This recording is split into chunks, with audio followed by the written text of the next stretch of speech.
Hello नमस्कार दोस्तों। मैं मोनू कुमार बृहस्पति कोचिंग सेंटर में आपका स्वागत है। कल हम लोगों ने जैसा कि पढ़ा था कि विज्ञान क्या है या विज्ञान की परिभाषा क्या है, हमने उसके प्रकार पढ़े थे। तो आज से हम शुरू कर रहे हैं जीव विज्ञान 11वीं का पहला लेसन, ठीक है, जिसमें का पहला टॉपिक है हमारा सजीव क्या है। हमने इसे लिख रखा है, ठीक है, पहले से।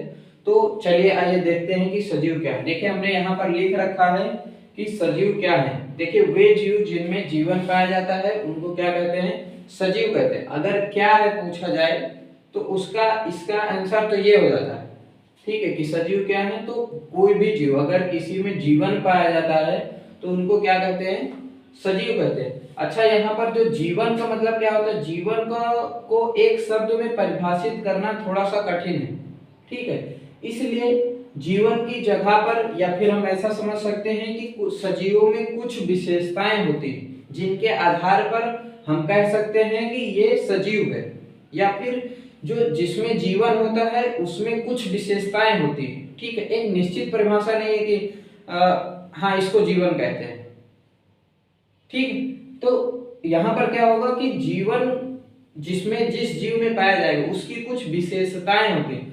तो वो विशेषताएं कौन कौन सी हैं, चलिए आइए उनको देखते हैं। पहला नंबर है आपका जीवन चक्र। जीवन चक्र, लाइफ साइकिल, है ना। पहला नंबर क्या है, जीवन चक्र। देखिए जितने भी जीव होते हैं, ठीक है, जितने भी जीव होते हैं, जितने भी सजीव होते हैं, ठीक है, उन सभी में जीवन चक्र पाया जाता है। हम इसको समझा देते हैं और समझाते हुए आगे चलते। जीवन चक्र का मतलब है कि देखिए प्रत्येक सजीव जो जीव होता है जन्म लेता है, जन्म के बाद अपना वो विकास करता है, प्रजनन करता है, अंत में वृद्धावस्था को प्राप्त करता है और अंत में मृत्यु को प्राप्त कर लेता है। यही क्रम लगभग प्रत्येक जीवों में चलता रहता है, सभी जीवों में, लगभग कहना सही नहीं होगा, प्रत्येक जीव में चलता रहता है। तो इसको जीवन चक्र बोलते हैं, है ना। प्रत्येक जीव क्या लेता है, जन्म लिया, फिर मृत्यु को प्राप्त हो। आप पेड़ पौधों को भी देखेंगे, चाहे वो 1000 साल ही क्यों न जिए, लेकिन अगर जन्म है तो मृत्यु निश्चित है, ठीक है। तो वही चीज है यहाँ पर। तो जीवन चक्र का मतलब क्या है कि प्रत्येक जीवधारी, ठीक है, जन्म लेता है, विकास करता है, प्रजनन करता है, अंत में वृद्धावस्था को प्राप्त होता है और मृत्यु को प्राप्त कर लेता है। और यही चक्र प्रत्येक जीव में चलता रहता है। जन्म लिया, मृत्यु को प्राप्त हुई, जन्म लिया, मृत्यु को प्राप्त हुई। तो ये अगर किसी जीव में पाया जाता है तो हम कह सकते हैं कि हाँ ये सजीव है। अब जैसे हमारा जन्म हुआ, एक टाइम आएगा हम मृत्यु को प्राप्त करेंगे, तो हम क्या हो गए, सजीव हो गए। या फिर कोई भी जीव ऐसा जो जन्म लिया और मृत्यु को प्राप्त किया, तो वो क्या हो गया, ये किसका लक्षण है, सजीवों का। तो आप ऐसे पहचान सकते हैं। आप कैसे पहचान सकते हैं, यहाँ से आप सजीवों को आसानी से पहचान भी सकते हैं। ये पेन जन्म लिया है, ये जन्म नहीं लिया है, पहली बात तो, इसलिए ये क्या है, निर्जीव है, इसमें कोई जीवन चक्र नहीं है। एक आप इसको अभी तोड़ दो, या फिर इसमें कोई जीवन चक्र नहीं, ये वृद्धि नहीं कर रहा, ये प्रजनन नहीं कर रहा, ये वैसे के वैसे ही है, तो इसमें जीवन चक्र नहीं पाया जाता है। इसके विपरीत हम लोगों में, सजीवों में जीवन चक्र पाया जाता है, अर्थात वो जन्म लेते हैं और अंत में मृत्यु को प्राप्त करते हैं। तो ये जीवन चक्र हो गया। दूसरा है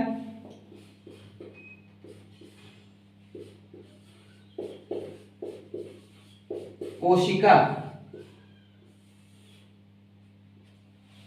या फिर हम इसको ऐसे लिख देते हैं और सही रहेगा,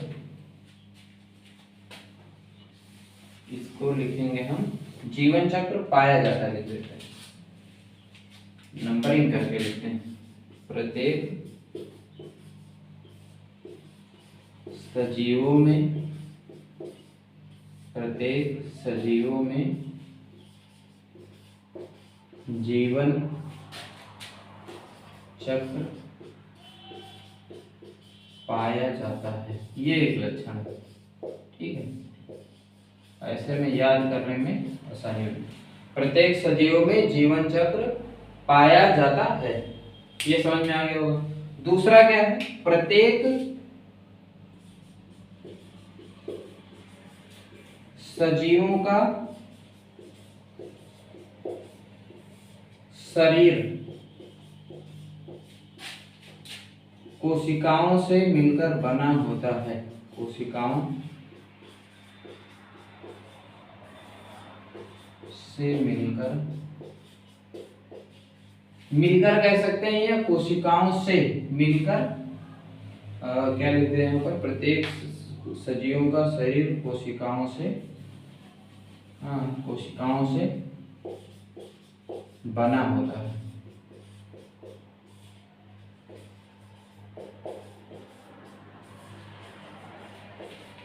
ठीक है जी। तो जितने भी सजीव होंगे उनका शरीर किससे मिलकर बना होगा? कोशिकाओं से।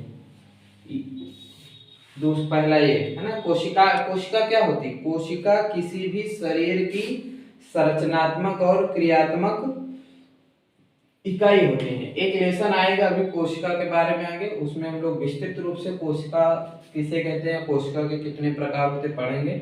अभी हम यहाँ पर ये जान लेते हैं कि हम लोगों का जो शरीर है, अभी इसको बिल्कुल छोटा किया जाए, है ना, हमारे शरीर का थोड़ा सा टुकड़ा लेकर के अगर इसको देखा जाए सूक्ष्मदर्शी में, तो ये कोशिका से मिलकर बना। जैसे आप घर की इकाई क्या होती है? घर की इकाई मतलब जो घर बनता है, जैसे ईटा होती है ना, ईटों से मिलकर के घर बनता है, ईटे तमाम सारे मिलकर के घर का निर्माण करते हैं। उसी तरीके से हम लोगों के शरीर का जो निर्माण होता है वो कोशिकाओं से मिलकर बन होता है। ठीक है, किससे मिलकर होता है? कोशिकाओं से। तो जो एक, और ये दो प्रकार की कोशिकाएं होती है, एक कोश की होती है और बहुकोश की। अगर किसी जीव में एक ही कोशिका है, एक ही कोशिका है, तो उसे एक कोशिकीय कहते हैं। और अगर एक से अधिक कोशिकाएं या फिर बहुत सारी कोशिकाओं से मिलकर के उसके शरीर का निर्माण होता है, तब उसको बहुकोशिकीय जीव कहते हैं। तो हमारा यहाँ पर ये टॉपिक क्लियर हो रहा है। दूसरा लक्षण क्या है? प्रत्येक सजीवों का लिखना था मैं यहाँ पर, प्रत्येक सजीवों का शरीर कोशिकाओं से बना होता है। ठीक है, ये क्लियर हो गया हो। उसके बाद अगला है, या फिर तीसरा है हमारा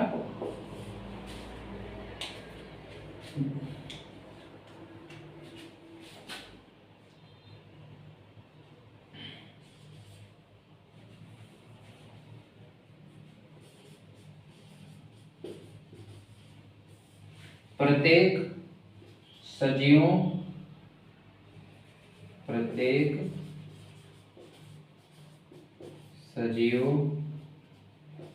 में उपापचयी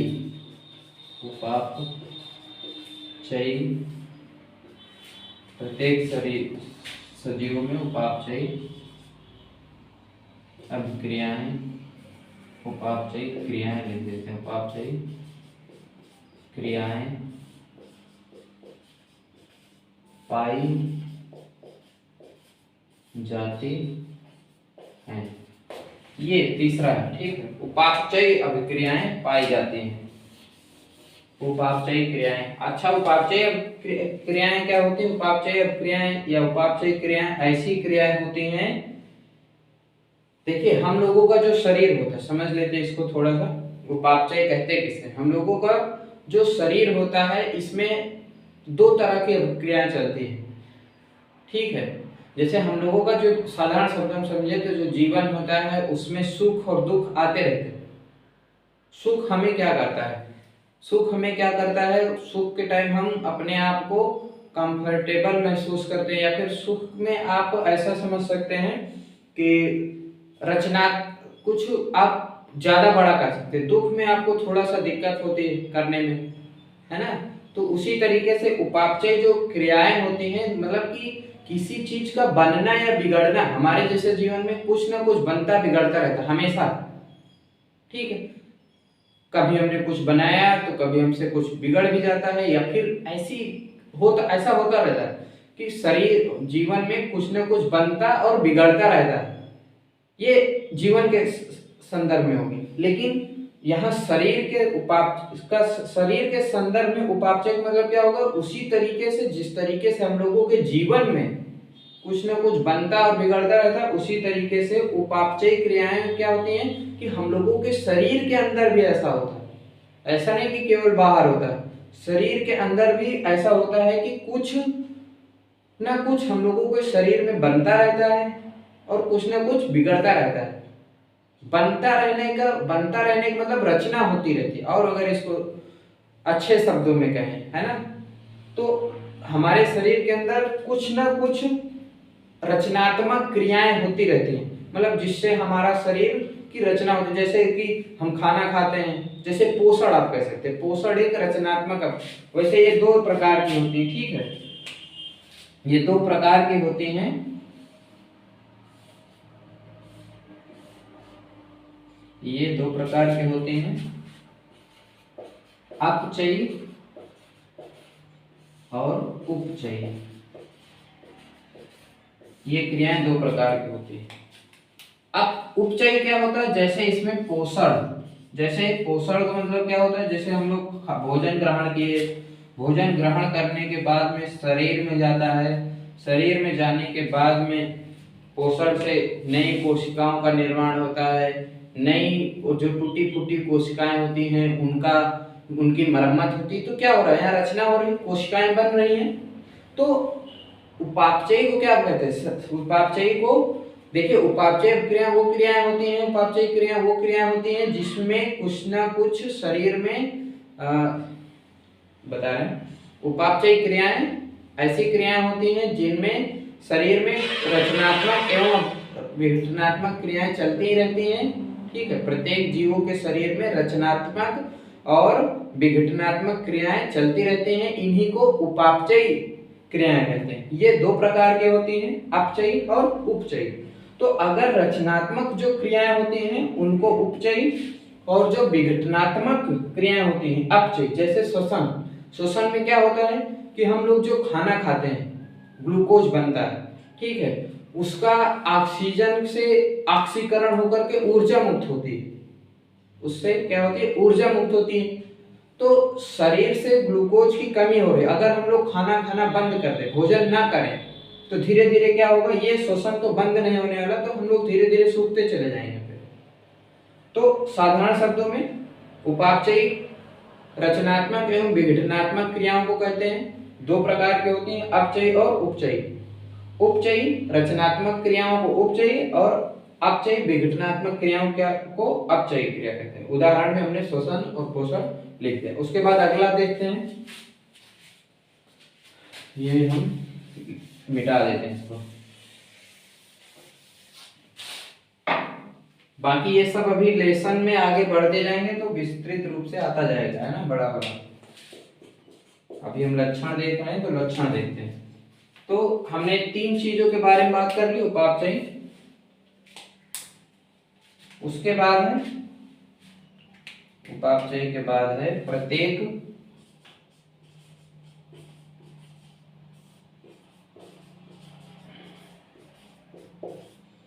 सजीवों में प्रजनन करने की क्षमता पाई जाती है, प्रजनन करने की क्षमता पाई जाती है, ठीक है। जितने भी जीव होंगे, देखिए प्रजनन क्या है, किसी जीव द्वारा अपने जैसी संतति उत्पन्न करना या अपने जैसे संतान उत्पन्न करना, ठीक है, प्रजनन कहलाता है। संतान उत्पन्न करने की, या तो एक शब्द में ऐसे बोल सकते हैं कि संतान उत्पन्न करने की क्षमता को प्रजनन कहते हैं। तो प्रत्येक जीव चाहता है कि उसका वंश बना रहे, इसलिए वो क्या करता है, प्रजनन करता है। तो ये भी जीवों के अंदर पाया जाता है, वो प्रजनन करते हैं, ठीक है, प्रजनन की क्षमता पाई जाती है।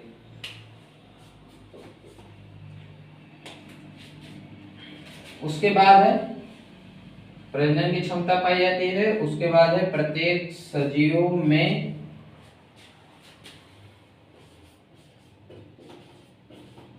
संवेदनशीलता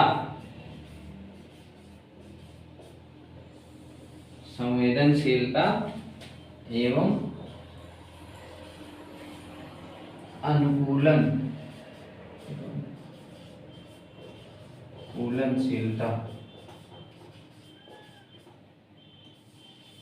एवं अनुकूलनशीलता का गुण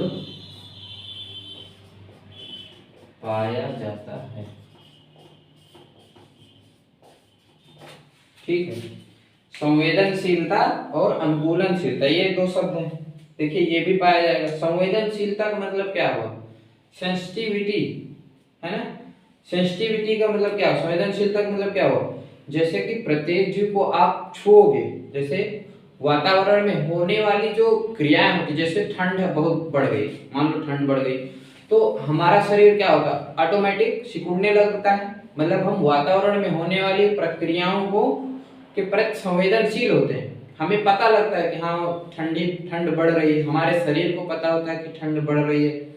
तो यही संवेदनशीलता कहलाती है कि वातावरण में होने वाले परिवर्तनों को ग्रहण करना संवेदनशीलता कहलाती है। ठीक है। जैसे ठंड लगी तो हमारा शरीर जान गया कि हाँ अब ठंड लग रही है, इतना जान के उसके बाद क्या होता है? अनुकूलनशीलता, हमारा शरीर सिकुड़ जाता है। मतलब प्रतिक्रिया देना, संवेदना के प्रति अनुक्रिया देना या प्रतिक्रिया देना क्या कहलाता है? अनुकूलनशीलता। तो ये भी जीवों में पाया जाता है, संवेदनशीलता और अनुकूलनशीलता पाई जाती है। जैसे कि ठंड में हम लोगों का शरीर बिल्कुल संवेदनशील रहता है, संवेदना तो है ही, तो ठंड बढ़ती है तो हमें पता लगता है, तो हमारा शरीर या फिर हम और कपड़े पहनते हैं, तो ये अनुकूलनशीलता कहलाता है। तो ये भी पाया जाता है। उसके बाद और अगर हम बात करें तो अभी इसको हम रफ कर देते हैं, मिटा देते हैं, 5 हो गए ना।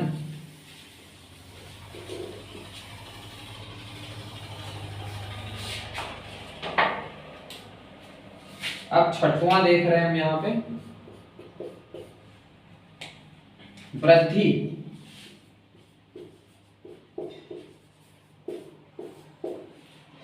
प्रत्येक सजीवों में वृद्धि पाई जाती है। देखिए चाहे वो पौधा हो और चाहे जंतु हो, दो ही तरह के जीव हैं, जंतु और पादप, तो वृद्धि पाई जाती है। ये बात है कि देखिए जो जंतुओं में वृद्धि होती है और पादपों में वृद्धि होती है उसमें अंतर होता है। क्या अंतर होता है देखते हैं। देखिए जो जंतुओं में वृद्धि होती है वो एक निश्चित समय के बाद रुक जाती है, फिर नहीं बढ़ती। ठीक है। हमारा जैसे हम लोग मनुष्य लोग हैं, अभी हम 24-25 तक बहुत ज्यादा बढ़ेंगे, उसके बाद हम लोगों की ग्रोथ क्या होती है? लंबाई बढ़ना रुक जाती है, फिर हम चौड़े होना शुरू होते हैं। ठीक है।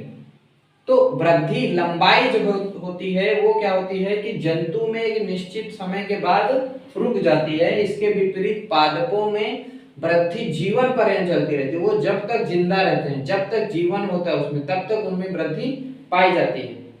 हाँ ये बात है कि मृत्यु से कुछ समय पूर्व फिर उनकी रुकती है। तो अंतर समझ में आ गया कि पादपों में वृद्धि और जंतुओं में वृद्धि में क्या अंतर है? जंतुओं में जो वृद्धि होती है वो एक निश्चित समय के बाद रुक जाती है। इसके विपरीत पादपों में जो वृद्धि होती है वो जीवन पर्यंत चलती रहती है और मृत्यु के कुछ समय पहले रुकती है। हम लोगों का अभी ये रुक जाएगा, उनका मृत्यु जब होने को होगा तब उससे पहले रुकती है। तो ये होती है। अगला लक्षण हो गया वृद्धि। उसके बाद है वृद्धि हो गया, प्रजनन, श्वसन, उत्सर्जन। अगला क्या है? उत्सर्जन। देखिए उत्सर्जन किसे कहते हैं? किसी भी जीव में देखो जो उपापचयी क्रियाएं होती हैं, उपापचय क्रियाएं होती हैं, मतलब शरीर में रचना होती है, विघटन होता है, तो उपापचय क्रियाओं के फलस्वरूप कुछ ना कुछ अपशिष्ट पदार्थ बचते हैं या बनते हैं। ठीक है। तो शरीर से अपशिष्ट पदार्थ का मतलब जो शरीर में, अपशिष्ट पदार्थ किसे कहेंगे?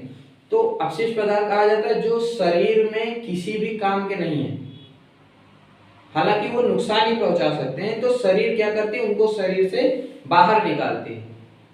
ठीक है। जैसे घर में होता है, जब आप कोई काम नहीं करते हैं या फिर घर का कोई व्यक्ति होता है जो काम नहीं करता है, तो फिर घर वाले उसको निकालना शुरू कर देते हैं कि भैया अलग रहो जा करके। ये वो लोग यहीं से सीखे हैं, है ना, यहीं से सीखे, उत्सर्जन से सीखे वो लोग।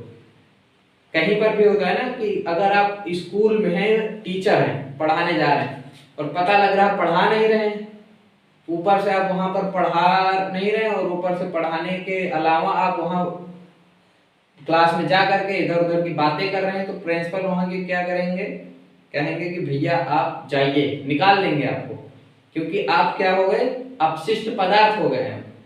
तो अपशिष्ट पदार्थ मतलब कि वे पदार्थ जो किसी भी काम के नहीं है, ठीक है, या फिर वे पदार्थ जो किसी भी काम के नहीं है और हानिकारक भी होते हैं, तो उनको शरीर से बाहर निकालने की प्रक्रिया क्या कहलाती है, उत्सर्जन कहलाती है। तो ये प्रक्रिया पाई जाती है।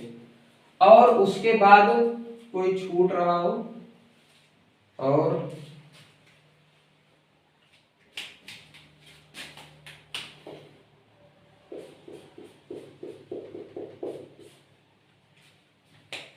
हमने देखिए उपापचय में श्वसन और पोषण पढ़ लिया है, वो भी एक लक्षण होता है। उसके बाद और क्या लक्षण होते हैं सजीवों में,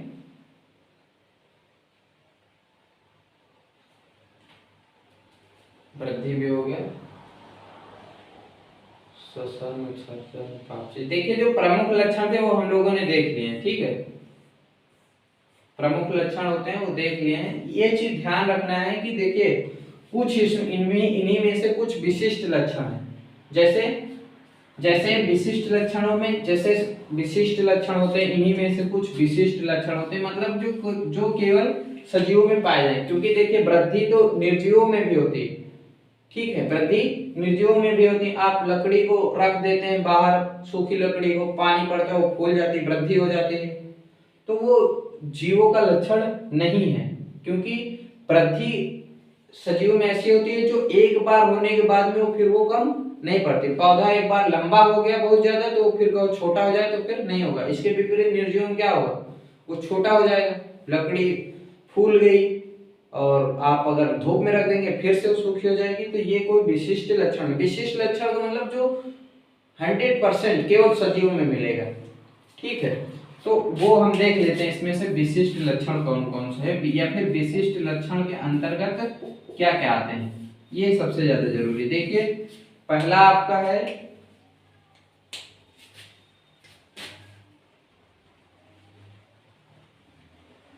कोशिका, ठीक है, ये केवल सजीवों में मिलेगा। कोशिकाएं, जीवित कोशिका आप कह सकते हैं, जीवित कोशिका, ये विशिष्ट लक्षण है जीवों का। उसके बाद नंबर दूसरा है जीवित कोशिका के बाद में और क्या है तुम्हारा, देखिए प्रजनन भी नहीं है, ठीक है, प्रजनन भी नहीं है। और क्या है, उपापचय, उपापचय भी विशिष्ट लक्षण है। उसके बाद उपापचय के बाद संवेदनशीलता, संवेदनशीलता,